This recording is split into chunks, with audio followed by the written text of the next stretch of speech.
Imagine uma refeição em família, conversas na igreja, estudo bíblico em grupo. De repente, alguém pergunta: qual é a diferença entre judeu, hebreu e israelita? E você fica em silêncio. Não é porque não sabe, é porque não tem certeza de como explicar algo tão fundamental à própria fé. Você já parou para pensar que essas três palavras aparentemente simples abrem uma porta para compreender todo o plano de Deus? Que por trás de cada nome existe uma história de fidelidade, obediência e promessa? Que a caminhada de Abraão, as 12 tribos de Israel e o retorno dos judeus do exílio não são apenas capítulos distantes, mas a base sobre a qual você, cristão, está plantado hoje?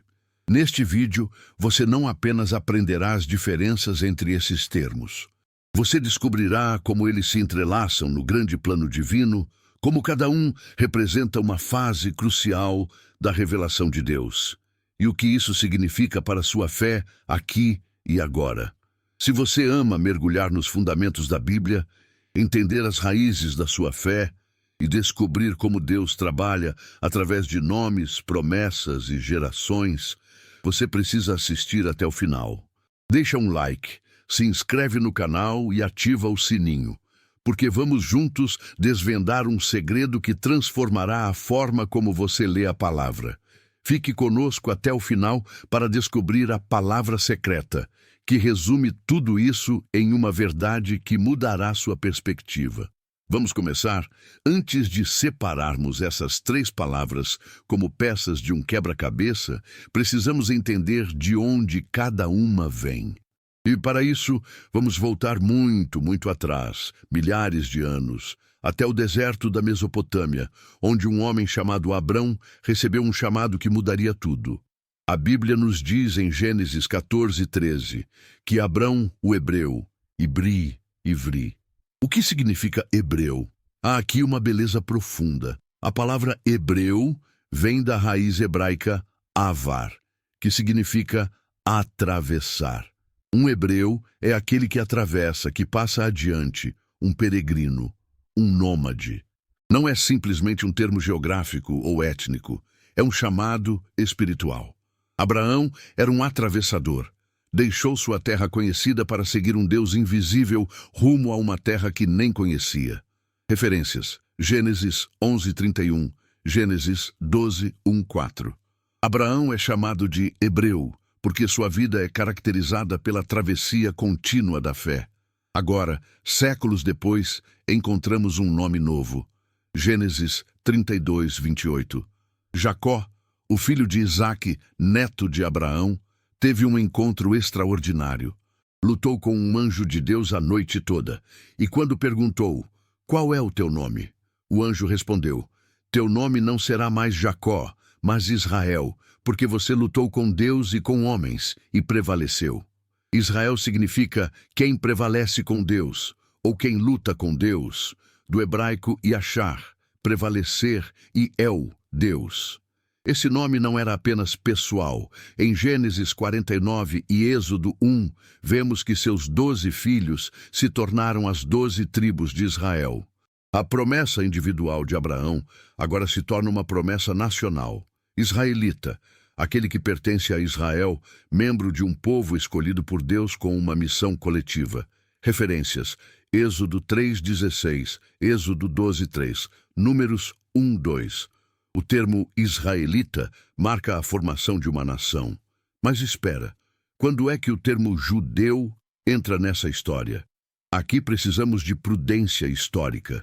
Depois da morte do rei Salomão, cerca de 930 a.C., o reino de Israel se dividiu. O reino do norte manteve o nome Israel, enquanto o reino do sul recebeu o nome de Judá, em honra à tribo principal. Mas foi durante o cativeiro babilônico, 586-538 a.C., que algo crucial aconteceu. O reino do norte foi conquistado pelos assírios e seus habitantes dispersados, as famosas 10 tribos perdidas. Mas Judá, embora conquistada, preservou sua identidade. Quando os judeus retornaram do exílio babilônico sob Esdras e Neemias, a partir de 538 a.C., O termo judeu, Yevdisu, Yehudi, começou a identificar não apenas os habitantes de Judá, mas todos os descendentes de Abraão que mantiveram viva a fé e a observância da lei. Referências: Livro de Esdras, 4:12, Livro de Neemias, 1:2, Livro de Ester, 2:5. Judeu passou a significar portador da aliança, guardião da lei, esperante messiânico. Transição para o mapa. Então temos 3 termos e 3 épocas diferentes. Mas como isso se conecta? Vamos montar o mapa desse grande plano. Caro espectador, se você está se perguntando, tá, entendi que existem 3 palavras diferentes, mas qual a diferença prática? Essa é exatamente a pergunta que vamos responder agora, mapeando cada uma dessas fases. Fase 1. A Era do Hebreu. Abraão até a descida ao Egito. Hebreu é a identidade do chamado individual. Abraão é chamado hebreu porque é um homem em travessia. Deixa Ur dos Caldeus, vai para Canaã, depois ao Egito, depois volta. Sua vida é um peregrinar contínuo pela fé.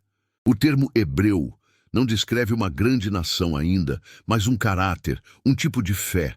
A fé daquele que atravessa o desconhecido confiando em Deus.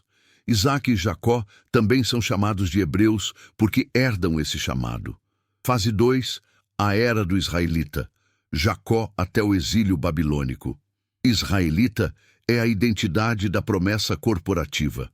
Quando Jacó se torna Israel e seus filhos formam as 12 tribos, o chamado agora é nacional.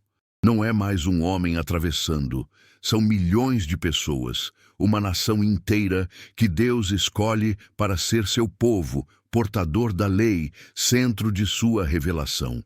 Os israelitas recebem a Torá, constroem o templo, têm reis e profetas, mas a identidade israelita abrange tanto o reino do norte quanto o do sul. Fase 3. A Era do Judeu, exílio babilônico até os tempos de Jesus e além. Judeu é a identidade da preservação e esperança. Quando o reino do norte cai e os israelitas do norte são dispersados, é a descendência de Judá que sobrevive ao exílio babilônico e retorna. Os judeus, a partir daí, tornam-se os guardiões vivos da aliança. Preservam a lei, a Torá, a tradição, a esperança pelo Messias. No tempo de Jesus, judeu é o termo mais usado porque representa continuidade e fidelidade através de ruptura e sofrimento. Mas aqui está a beleza disso tudo. Não são 3 histórias separadas. É uma história contínua, onde cada fase contém as anteriores.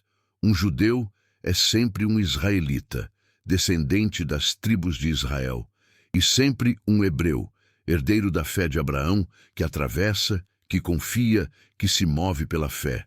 Quando você entende isso, a Bíblia deixa de ser um livro confuso e se torna uma narrativa coerente. É o DNA espiritual de um povo que Deus escolheu e que, através das eras, mantém viva uma promessa. Uma promessa que, para nós cristãos, culmina na vinda de Jesus Cristo, o Rei dos Judeus. Vamos agora viajar no tempo e ver essas fases vivas dramatizadas. Porque entender com a mente é bom, mas sentir no coração é transformador. Feche os olhos por um momento. Imagine-se em Ur dos Caldeus, por volta de 2000 a.C. Uma cidade próspera, repleta de ídolos de pedra, templos aos deuses lunares. Você está entre multidões que conhecem apenas o que seus olhos veem, a segurança da cidade, os deuses que seus pais adoraram. E então, você, ou melhor, um homem chamado Abrão, ouve uma voz. Não é uma voz que grita, é uma voz que sussurra no coração. Saia da sua terra, da sua parentela e da casa de seu pai, e vá para a terra que eu vou mostrar-lhe. Gênesis 12:1. Pare aqui comigo. Pense no que Deus está pedindo. Não é um pequeno passo, é tudo. Deixar a segurança, a família, a identidade que você conheceu a vida toda. E para quê? Para uma terra que será mostrada. Você não sabe onde fica. Você não sabe o caminho. Você sabe apenas que Deus chamou. E Abrão fez isso. Gênesis 12:4. Abrão saiu, como o Senhor lhe tinha dito. Saiu com sua esposa Sara, seu sobrinho Ló, seus servos, seus rebanhos. Deixou tudo que era certo e seguro. Virou um travesseiro, um nômade, um peregrino. A Bíblia, em Gênesis 14:13, o chama Abrão, o hebreu. Aquele que atravessa, aquele que passa adiante. E aqui está o que torna Abraão extraordinário.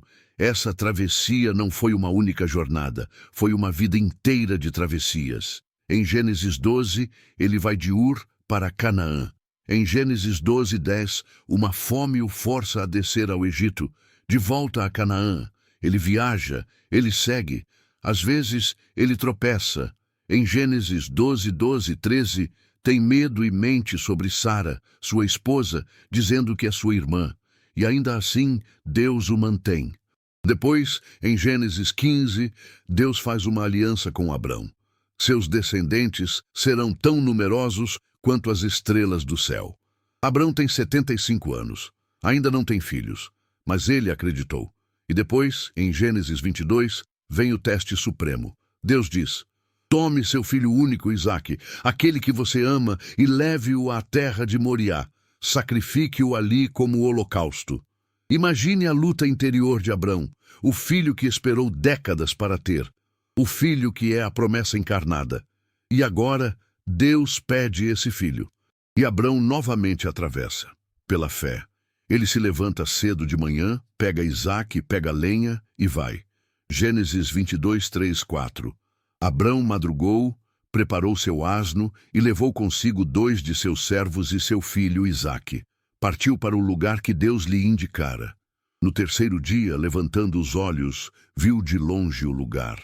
3 dias. 3 dias Abrão andou, sabendo que chegaria a um monte e ofereceria seu próprio filho. E ainda assim, em Gênesis 22:5, ele diz aos servos: fiquem aqui com o asno. Eu e o rapaz iremos até lá, adoraremos e voltaremos para vocês. Ele diz: voltaremos, não eu voltarei. Ele acreditava, mesmo diante do impossível, que Deus honraria a promessa. E Deus honrou. No momento em que Abrão estava prestes a levantar o cutelo, um anjo o deteve. Um carneiro foi providenciado.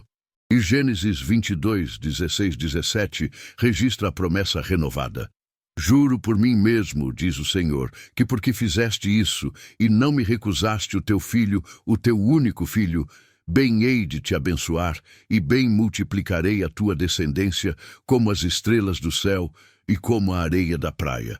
É isso que significa ser hebreu, é ser alguém que atravessa não uma, mas infinitas vezes, que deixa para trás o medo, a segurança falsa, o conhecido, para seguir a voz de Deus quando ele chamada. Abraão não é o hebreu, porque era um nômade literalmente, embora fosse. Abraão é o hebreu porque sua vida inteira é uma travessia de fé, de uma promessa não cumprida para a confiança absoluta, de um homem com medo para um homem que ofereceria seu próprio filho porque Deus pediu. E quando a Bíblia nos chama de cristãos a carregar essa herança, quando diz que somos filhos de Abraão pela fé, ela não nos está pedindo meramente ascendência étnica. Ela nos chama a ser como Abrão, atravessadores, pessoas que deixam para trás a segurança do mundo para seguir Jesus, ainda que o caminho seja incerto. Agora, talvez você esteja pensando: tudo bem, Abraão era incrível. Mas isso foi há 4.000 anos. O que isso tem a ver comigo? Com minha vida? Com meu trabalho, minha família, minha fé aqui em 2025? A resposta é tudo. Porque a história de Abraão não é apenas sobre o passado, é sobre padrão, é sobre como Deus trabalha com seus filhos. Pense nos momentos em que você recebeu um chamado inesperado. Talvez tenha sido uma mudança de carreira, uma amizade que precisava ser deixada para trás porque não era saudável, um período de desemprego que o forçou a confiar não em sua conta bancária, mas em Deus. Uma doença que o tirou da zona de conforto, uma mudança de cidade, um chamado para servir na igreja, na comunidade, mas que o assusta porque você não se sente preparado. Esses são seus momentos de hebreu. Isso não quer dizer que você precisa deixar tudo literalmente e virar um nômade. Significa que em cada decisão em que Deus o chama a sair da segurança do conhecido e confiar nele, nesse momento, você está vivendo o legado de Abraão. E aqui está a minha pergunta para você, caro espectador. Pause aqui se quiser responder. Qual é a travessia que Deus está te chamando a fazer agora? Talvez seja deixar de lado uma mágoa que você carrega há anos. Talvez seja perdoar alguém que magoou você profundamente. Uma travessia para o desconhecido chamado reconciliação. Talvez seja admitir uma verdade que você vinha escondendo, de si mesmo, da sua família, de Deus. Uma travessia da negação para a honestidade. Talvez seja começar a orar novamente, depois de anos de silêncio, uma travessia do isolamento para a intimidade com Deus. Talvez seja fazer uma escolha moral que ninguém ao seu redor compreenderia. Ficar ao lado da verdade quando a mentira seria mais confortável. O que Abraão aprendeu e o que Deus quer que você saiba é isto.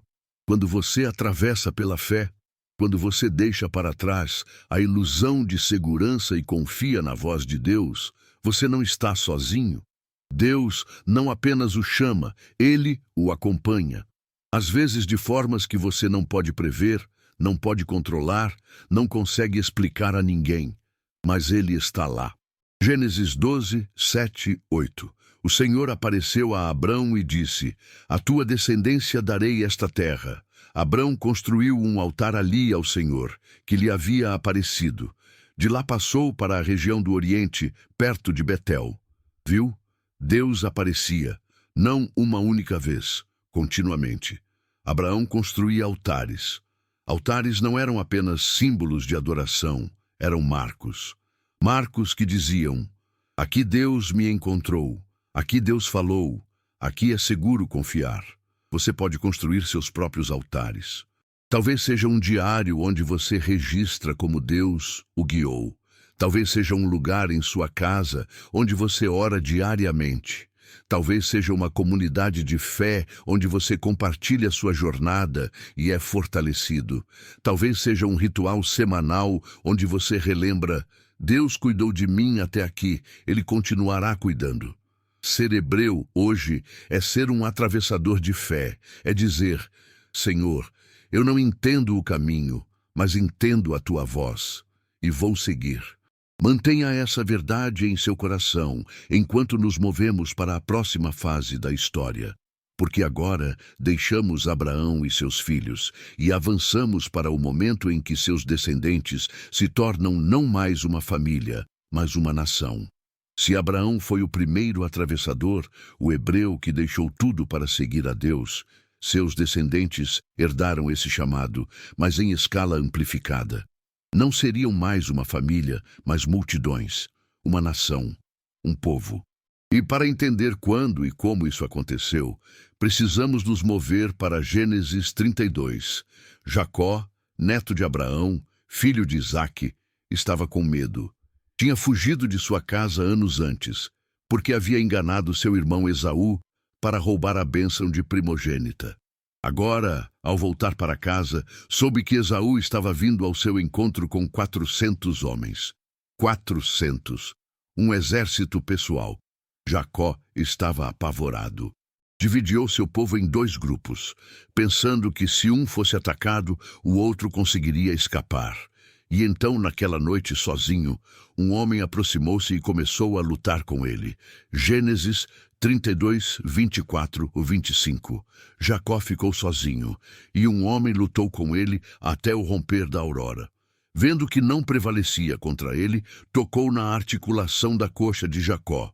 Assim, a coxa de Jacó se deslocou durante o combate. Essa é uma das cenas mais misteriosas da Bíblia. Quem era esse homem? Estudiosos há séculos debatem: era um anjo, era uma teofania, uma manifestação do próprio Deus? O texto sugere ambos, e aqui está o que é extraordinário. Jacó não desistiu. Mesmo ferido, com a coxa deslocada, ele continuou lutando. E então disse: Não te deixarei ir se não me abençoares. Imagine só, um homem ferido em clara desvantagem, segurando a um ser sobrenatural e dizendo, bênção ou morte. E Deus respondeu, qual é o teu nome? Jacob, disse ele. Aquele que suplanta, aquele que engana. E Deus disse, teu nome não será mais Jacob, será Israel, porque lutaste com Deus e com homens e prevaleceste. Gênesis 32, 28.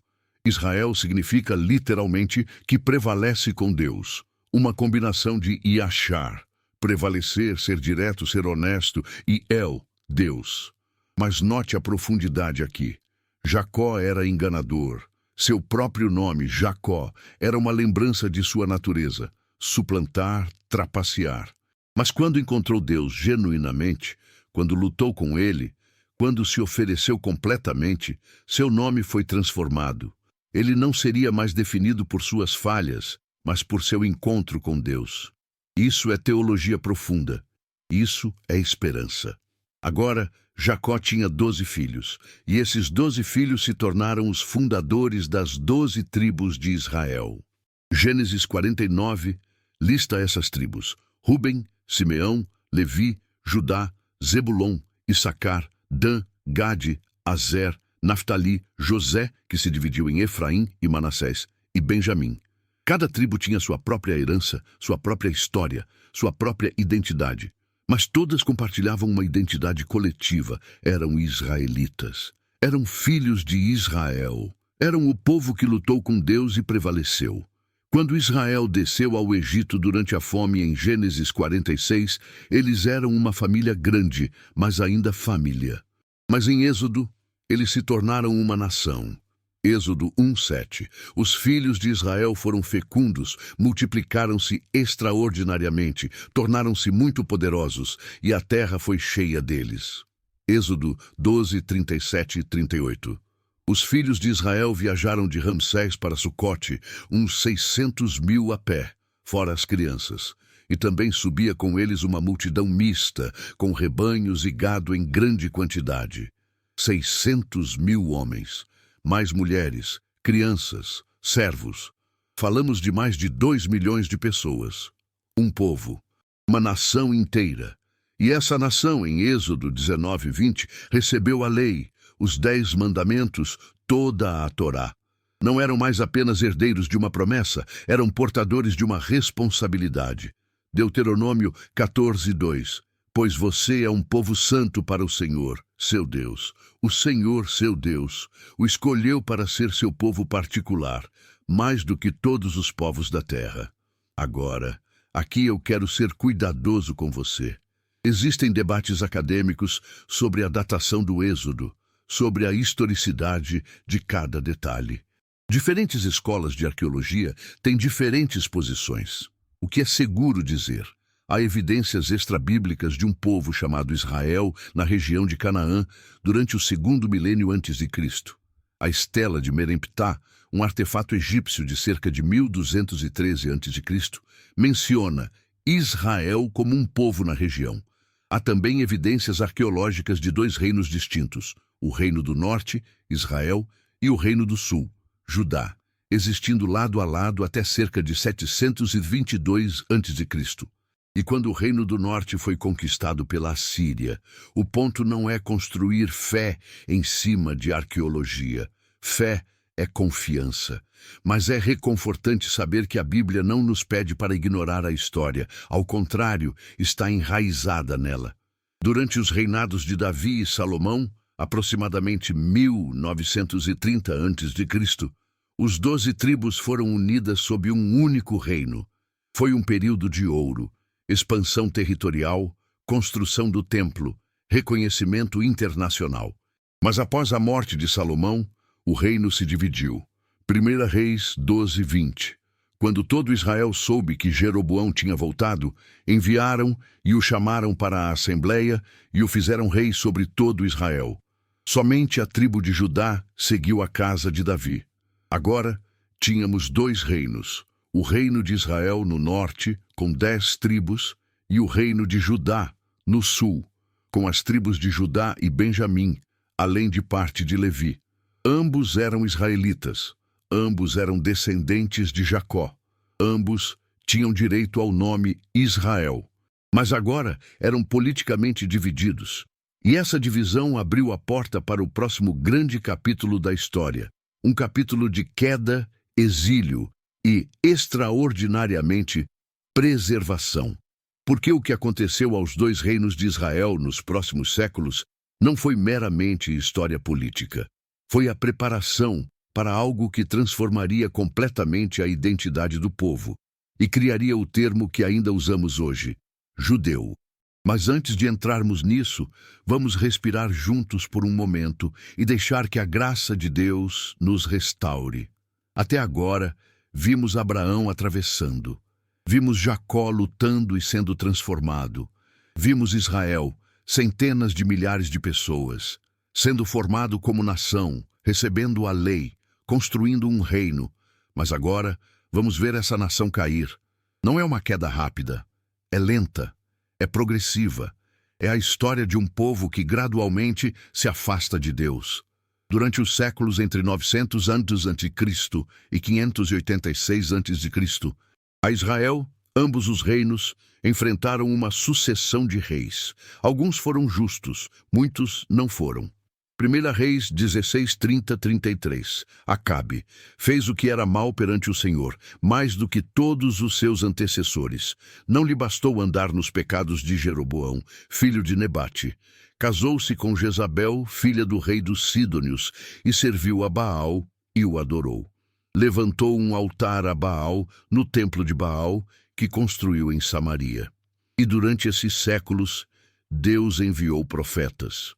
Profetas que chamavam o povo de volta, que avisavam das consequências, que diziam: se vocês continuarem nesse caminho, serão conquistados, serão dispersados, o templo será destruído. Jeremias, Isaías, Oséias, Amós, Miqueias, profetas que choravam pelos seus povos. Jeremias 29, 11 e 12. Porque eu bem sei os pensamentos que tenho a vosso respeito, diz o Senhor, pensamentos de paz e não de mal, para vos dar um fim e uma esperança. Então me invocareis e ireis e orareis a mim, e eu vos ouvirei. Mas o povo não ouviu. Em 722 a.C., o reino do norte de Israel foi conquistado pela Assíria. Seus habitantes foram deportados, dispersados em várias regiões do Império Assírio. E aqui está o que é trágico. Eles foram assimilados, casaram com populações locais, perderam sua identidade. Suas tribos desapareceram da história.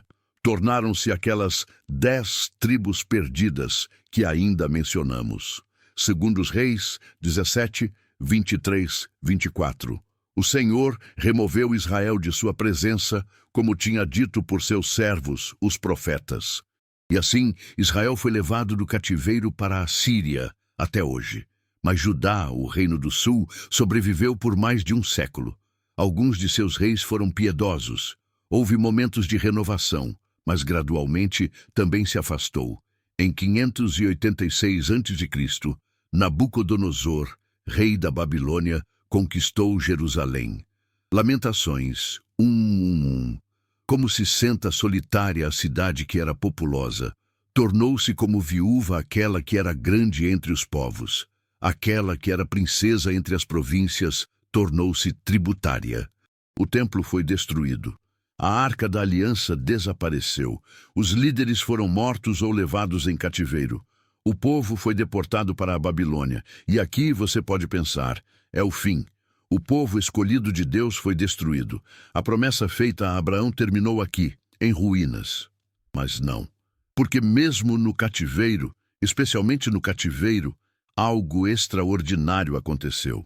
O povo não desapareceu. Não foi assimilado como o Reino do Norte.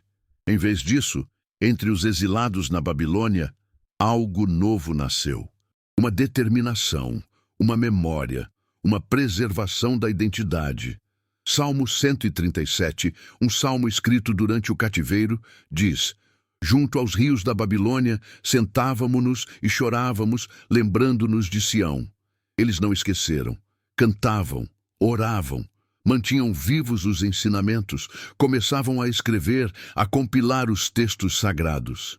Era ali, na Babilônia, que a Torá, os primeiros 5 livros da Bíblia, estava sendo compilada e preservada como nunca antes. Jeremias 29, 10, 11. Porque assim diz o Senhor, quando 70 anos se cumprirem em Babilônia, eu vos visitarei e cumprirei a minha boa palavra, tornando-vos a este lugar. Porque eu bem sei os pensamentos que tenho a vosso respeito, diz o Senhor, pensamentos de paz e não de mal, para vos dar um fim e uma esperança. 70 anos, uma geração inteira, mas Deus não havia esquecido. E em 538 a.C., algo milagroso aconteceu. Ciro, rei da Pérsia, conquistou a Babilônia. E, extraordinariamente, ele emitiu um decreto permitindo que os povos exilados retornassem às suas terras e reconstruíssem seus templos. Esdras 1, 1, 3. No primeiro ano de Ciro, rei da Pérsia, para se cumprir a palavra que o Senhor havia proferido pela boca de Jeremias, o Senhor despertou o espírito de Ciro, rei da Pérsia, para que fizesse uma proclamação em todo o seu reino, e também a pusesse por escrito, dizendo: Assim diz Ciro, rei da Pérsia, o Senhor, Deus dos céus, me deu todos os reinos da terra e me encarregou de lhe edificar uma casa em Jerusalém, que é em Judá. Imagine um momento. Após 70 anos, exilados retornando a Jerusalém em ruínas, reconstruindo o templo com as mãos trêmulas, plantando novamente, restaurando a vida. Esdras 3, 11, 13. E cantavam, louvando e dando graças ao Senhor, porque é bom, porque a sua misericórdia é eterna sobre Israel. E todo o povo levantava grande brado, louvando ao Senhor, porque se lançavam os alicerces da casa do Senhor. E aqui está o que quero que você entenda, espectador. Mesmo quando pareceu que tudo estava perdido, quando o templo foi destruído, quando o rei foi morto, quando as pessoas foram deportadas, Deus não abandonou seu povo. Não porque fossem dignos, não porque merecessem, mas porque Deus é fiel. Porque Deus fez uma promessa a Abraão milhares de anos antes, e Deus não quebra suas promessas. Isaías 40, 11, profecia do exílio diz: Como pastor, apacenta o seu rebanho, nos seus braços leva os cordeirinhos e ao seio os conduz. Isso não é apenas teologia abstrata, é a realidade da fidelidade de Deus. Quando você está no exílio, quando sente que sua vida desabou, quando tudo parece perdido, quando você não consegue ver o futuro, Deus está ali, não abandonando, não esquecendo, mas carregando você como um pastor carrega seus cordeirinhos. Caro espectador, pode ser que você esteja vivendo seu próprio exílio, uma perda, uma separação, uma ruptura, um tempo onde tudo que você conhecia foi destruído, um relacionamento, um sonho, uma identidade. Se é assim, eu quero que você saiba, Deus não esqueceu você. Você não é menos amado porque está sofrendo. A promessa feita para a sua vida ainda está em vigor. E há uma restauração esperando. Talvez não exatamente como você esperava, mas de formas que Deus vê claramente. O cativeiro do povo de Judá foi real. O sofrimento foi real. Mas a libertação também foi real. Vamos agora ver o que emergiu desse cativeiro e como um novo nome, judeu, capturaria a identidade de um povo que aprendeu a ser forte em Deus, mesmo quando tudo foi tirado. Os retornados de Babilônia não eram mais apenas israelitas no sentido político. O reino do norte tinha desaparecido. Aqueles que voltavam eram, em sua maioria, descendentes de Judá. E foi aqui, nesse momento de reconstrução, que o termo judeu, Ivdi, Yehudi, se consolidou como identidade. Esdras 4:12. Saiba o rei que os judeus que subiram de ti para nós chegaram a Jerusalém. Já não era apenas uma descrição geográfica. Alguém de Judá. Tornava-se uma identidade espiritual e cultural. Mas qual era a característica fundamental dessa nova identidade? Quando Esdras voltou do exílio, ele trouxe algo precioso, o livro da lei, a Torá, meticulosamente preservado e compilado durante o cativeiro. Esdras 7:25. Tu, pois, segundo a sabedoria que o teu Deus te deu, constitui juízes e magistrados que julguem a todo o povo que está além do rio, a todos os que conhecem as leis do teu Deus. E em Neemias 8, há uma cena extraordinária.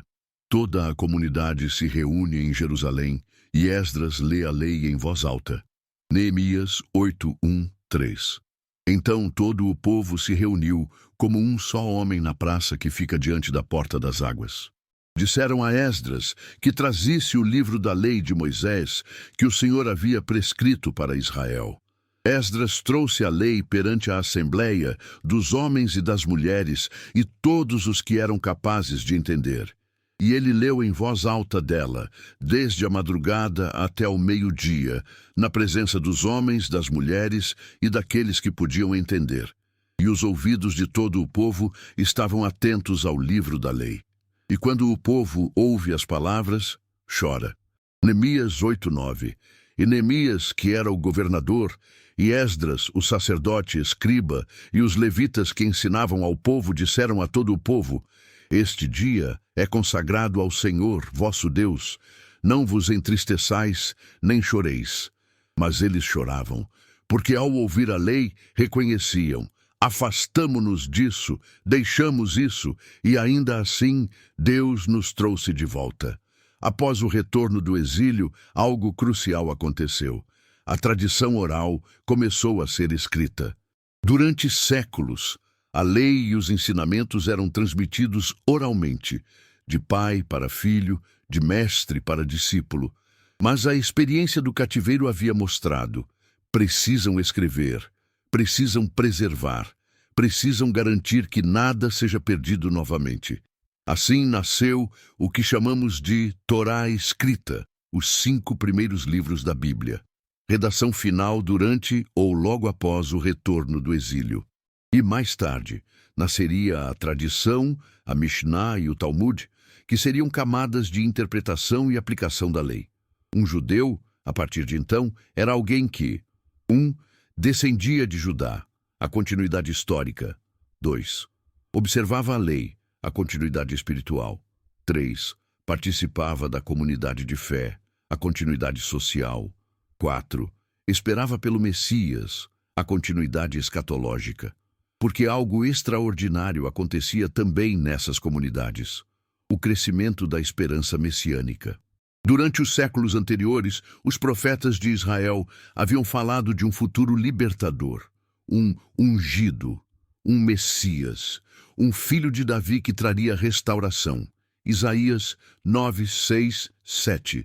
Porque um menino nos nasceu, um filho se nos deu, e o governo estará sobre os seus ombros, e será chamado o seu nome: Maravilhoso, Conselheiro, Deus Forte, Pai da Eternidade, Príncipe da Paz.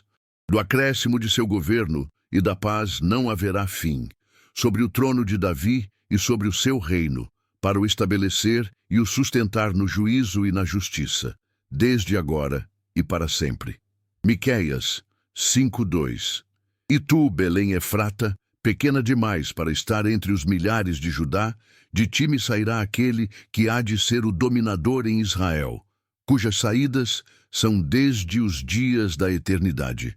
Os judeus, durante o retorno do exílio e nos séculos seguintes, mantiveram viva essa esperança. E é exatamente nesse contexto que Jesus nasceu. Em Mateus 2:1-2, quando os magos vieram do Oriente, perguntaram: Onde está aquele que nasceu rei dos judeus? Pois vimos sua estrela no Oriente e viemos a adorá-lo. Jesus não é chamado rei dos hebreus. Não é chamado rei dos israelitas em primeiro lugar. É chamado rei dos judeus, porque judeu era o termo que capturava a preservação, a continuidade, a esperança viva, porque Jesus nasceu de Maria, mulher judia. Nasceu em Belém, terra de Judá. Cresceu em Nazaré, falando aramaico, participando da sinagoga, observando a lei. Jesus era judeu, Mas aqui está o clímax teológico que quero que você capture. Jesus não apenas era um judeu comum. Ele era o cumprimento de toda a história judia. Ele era o filho de Davi, predito em 2 Samuel 7, 12, 13. Ele era o servo sofredor, descrito em Isaías 52, 53. Ele era o Messias, que gerações de judeus esperaram. Romanos 1, 1, 4. Paulo, servo de Jesus Cristo, chamado para ser apóstolo, apartado para o Evangelho de Deus, o qual de antemão prometeu pelos seus profetas nas Santas Escrituras acerca de seu filho, que nasceu da descendência de Davi segundo a carne, declarado Filho de Deus em poder, segundo o Espírito de santidade, pela ressurreição dentre os mortos. Jesus Cristo, nosso Senhor. Jesus é o ponto de convergência de toda a história. Ele é o maior hebreu, porque sua vida inteira foi uma travessia radical pela fé, uma entrega completa ao Pai, o verdadeiro israelita, aquele que luta com Deus, não por dominação, mas por redenção. O judeu perfeito, que guarda a lei em seu sentido mais profundo, que representa a esperança final, que é o templo vivente, João 1,14. E o Verbo se fez carne e habitou entre nós, cheio de graça e de verdade. Imagine agora uma mulher judia no primeiro século. Ela cresceu ouvindo histórias de Abraão, das 12 tribos, do cativeiro e do retorno, da promessa do Messias. E então, um dia, ela ouve falar de um rabino chamado Jesus, e ela vê nele algo que seu coração reconhece. Aqui está aquele que esperávamos. Quando Jesus escolheu seus discípulos, escolheu judeus. Quando realizou milagres, foi para judeus. Quando ensinou, ensinava em sinagogas, em templos, usando a lei como ponto de partida. Quando foi crucificado, a placa acima de sua cabeça dizia, em hebraico, latim e grego, Jesus de Nazaré, Rei dos Judeus. E foi uma mulher judia, Maria Madalena, quem primeiro o viu ressuscitado. João 20, 16. Jesus disse-lhe, Maria. Ela, reconhecendo-o, disse-lhe em hebraico, Rabone, que quer dizer, mestre. Mas aqui é onde a história toma um rumo extraordinário.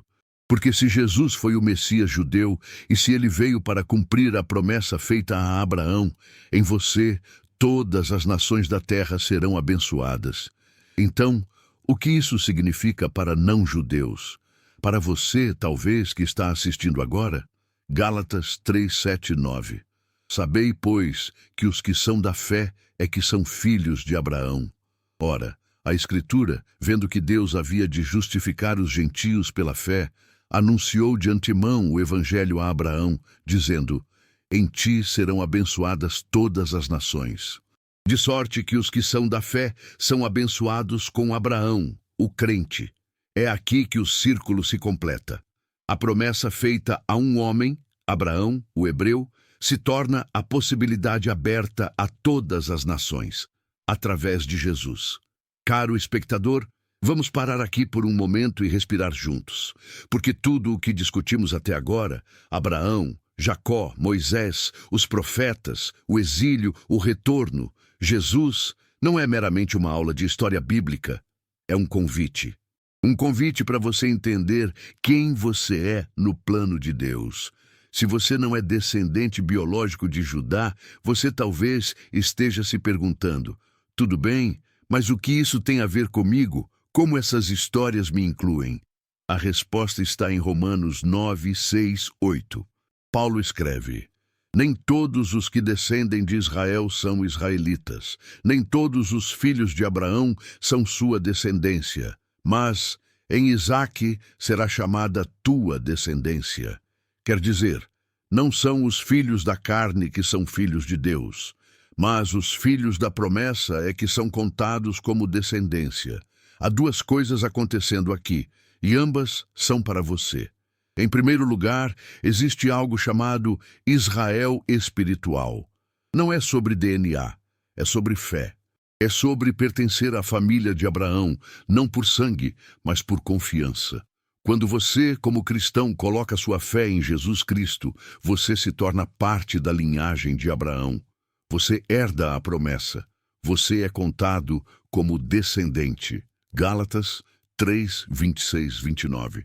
Pois todos vós sois filhos de Deus, pela fé em Cristo Jesus. Pois todos quantos fostes batizados em Cristo, vos revestistes de Cristo. Já não há judeu nem grego, não há escravo nem livre, não há homem nem mulher, porque todos vós sois um em Cristo Jesus. E se vós sois de Cristo, então sois descendência de Abraão e herdeiros conforme a promessa. Você é descendência de Abraão. Não por genética, mas por fé. Isso significa que você é um hebreu espiritual, alguém chamado a atravessar pela fé, a deixar para trás a segurança falsa do mundo e seguir Jesus, ainda que o caminho seja incerto. Isso significa que você é um israelita espiritual, alguém que luta com Deus em oração, que é transformado por esse encontro, cuja identidade é redefinida não por seus erros passados, mas por seu encontro com Deus em Cristo. Isso significa que você é parte da comunidade que herda a esperança judaica, a esperança messiânica, porque Jesus é o Messias. E você vive em um tempo depois de sua primeira vinda e antes de sua segunda vinda. Você vive na esperança. Em segundo lugar, há um chamado de honra. Se você é cristão, sua fé é enraizada em uma tradição judia. Jesus era judeu.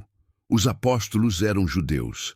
A igreja primitiva era, em muitos aspectos, um movimento dentro do judaísmo. A Bíblia que você lê, Antigo e Novo Testamento, é uma herança judia compartilhada. A salvação que você conhece vem através de Jesus, um judeu de Nazaré. Romanos 11, 17 e 18. Se algumas das ramas foram quebradas, e tu, sendo oliveira brava, foste enxertada entre elas e te tornaste participante da raiz e da seiva da oliveira, não te glorifiques contra as ramas. Porém, se assim fizeres, considera que não és tu que sustentas a raiz, mas a raiz a ti.